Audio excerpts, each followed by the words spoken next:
નામ ડૉક્ટર વસંત Patel, MBBS doctor છું, private practice કરું છું અને સાથે એક વેસ્ટીજના એક પ્રોજેક્ટ ઉપર કામ કરીએ છીએ, હેલ્થ પ્રોજેક્ટ ઉપર કામ કરીએ છીએ. અમારી વચ્ચે આજે ધીરુભાઈ છે, ધીરુભાઈ પટેલ, કે જેમને ઘણી બધી તકલીફો હતી. એમને શું તકલીફ હતી અને કેવી રીતના અમે આ વેસ્ટીજની પ્રોડક્ટ દ્વારા રિઝલ્ટ લીધું તે એમને જ આપણે પૂછીએ. તો ધીરુભાઈ, તમને શું તકલીફ હતી? મને ગેસ બીમારી હતી. ગેસની બીમારી હતી. કેટલા વખતની બીમારી હતી? આજે 4 વર્ષ છે. 4 વર્ષ છે. 4 વર્ષમાં શું શું તકલીફ થતી હતી? 4 વર્ષની બીમારી વધારે ને મેં દુખાવો વધારે થતો. ક્યાં દુખાવો થતો? પેટમાં ગોળ ચડી જાય છે. ગોળો ચડી જાય. ગોળ ચડી જાય એટલે પેલી સૂકી ખસી આવે.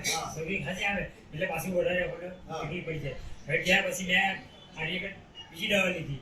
2 ડોક્ટર ગયા, ત્રીજો બદલા, પણ 4 ડોક્ટરમાં મને ફરક પડ્યો. આ કેટલા 4 વર્ષથી તમે આટલા બધા 4 વર્ષથી હું દવા કરતો હતો. એના માટે હોસ્પિટલ દાખલ થવું પડતું? દાખલ થવું પડતું. દર ગણપતિ આવે મારે દાખલ થવું પડતું. એક મહિને દવા ચાલે ને પછી આટલું એવું થઈ જાય.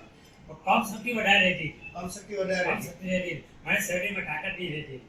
ને પછી શૈલેષભાઈને હું મળવા ગયો તો શૈલેષભાઈને કહ્યું કે ચાલ આપણે વસંતભાઈ ગયા શૈલેષભાઈને વસંતભાઈ ગયા આપણે જૂના માણસ છે તો ભાઈ મેં ચાલો એક દિવસ આવ્યો એમની દવા મેં ચાલુ કરી 8 દિવસમાં મને ફરક પડી ગયો. શક્તિ આવી ગઈ એ મારી ગાડી ચલાવવાનું હું શીખી ગયો. મારે શાકભાજી પોગલાની જ મારી જોવાની એવું બધું હતું. હવે દિલભાઈ ઉઠ્યા પછી હું ગાડી ચલાવતા હું ભયમાં કરતો હતો. મારું શરીર આખું લૂઝ પડી જતું. પછી આ દવા ચાલુ કરી આજે મારે 15 મહિનાની અંદર ચાલુ થઈ ગયું કે 15 ખાલી 5 વાર બાકી છે મારે પરફેક્ટ થઈ ગયું. પરફેક્ટ ખોરાક પણ બધું લેવાય છે. તે પહેલા તમે હોસ્પિટલમાં દાખલ કરવાનો ખર્ચો કેટલો કરતા હતા? ઘરે 50-60 હજાર રૂપિયા. એકવાર દાખલ કરો 50-60 થઈ જ જાય. એવા તમે થોડો દિવસ દાખલ થવું પડે. દર વર્ષે દાખલ થવું. ગણપતિ આવે તો દર વર્ષે મારે એક ટાઈમ પર દાખલ થવું. હવે આ ચાલુ કર્યા પછી હવે આ ચાલુ કર્યા બિલકુલ નહીં.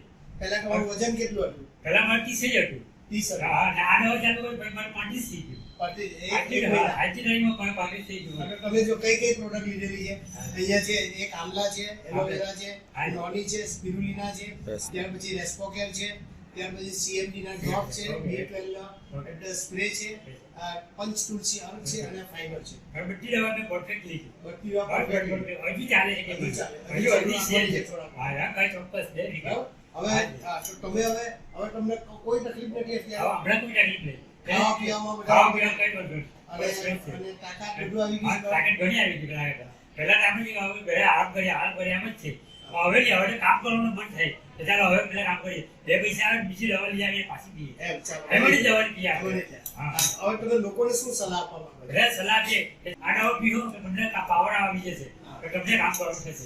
ધીરુભાઈ, આ બધી છે ને, આ જે બધી પ્રોડક્ટ હું તમને આપું છું ને, એ કોઈ દવા નથી. આ ફૂડ સપ્લિમેન્ટ છે. આપણે જે ખોરાક ખાય ને ખાવો જોઈએ એ બેની વચ્ચે જે ગેપ પડે છે તેને પૂરો. હવે કહેવાનો મતલબ એ કે આ જે બધી ફૂડ સપ્લિમેન્ટ લેવાથી ધીરુભાઈને ગેસ, એસિડિટી, કબજિયાત, ત્યાર પછી વજન ઓછું થઈ ગયેલું હતું તે, ત્યાર પછી કમજોરી લાગતી હતી, ચક્કર આવતા હતા, શરીર ભમતું હતું, એટલે ખાંસી થતી હતી, શ્વાસમાં તકલીફ થતી હતી અને મગજ હંમેશા ભારે રહેતું હતું અને કામ કરવામાં કોઈ તકલીફ, કામ કરવાની કોઈ ઈચ્છા નહીં થતી.